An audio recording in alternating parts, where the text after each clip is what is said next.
Russia's campaign of terror bombing against Ukraine was intended to break the bonds that hold Ukrainian society together, consequently destroying the ability of the Ukrainian state to resist.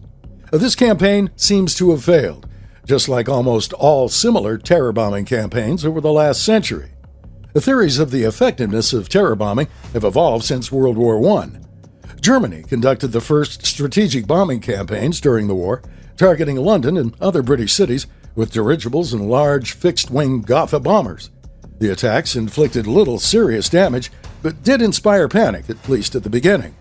What really drove interest in strategic bombing as a way of breaking the trench stalemate were the Russian and German revolutions. Both the German and Russian governments collapsed as a result of battlefield defeats and economic deprivation. The governments of Austria-Hungary and the Ottoman Empire weren't far behind, leading some analysts to conclude that bombing could induce enough pain to convince a population to revolt. There's a rich literature on the effectiveness of bombing campaigns throughout history, driven in large part by the need to either resist such campaigns or make them more effective.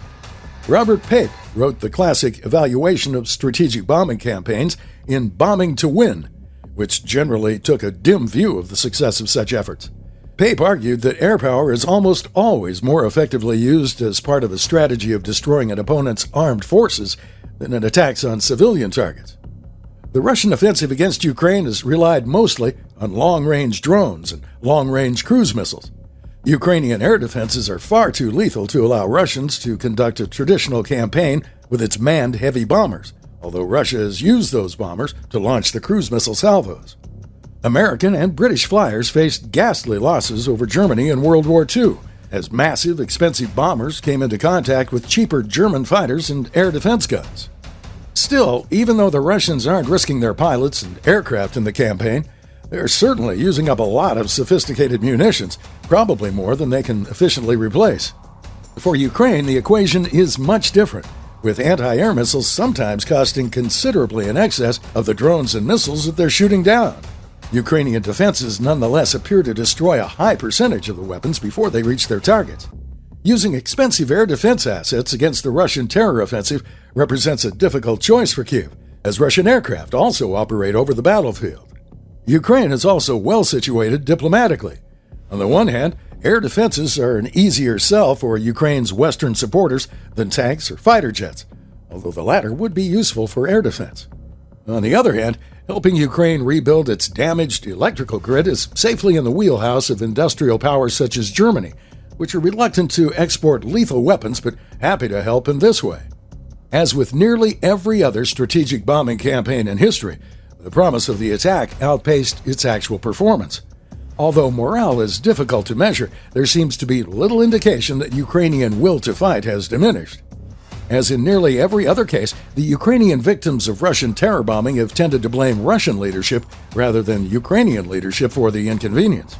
And much as with Russia's economic campaign to bring Europe to heel, warm winter weather has taken some of the sting out of the bombing offensive.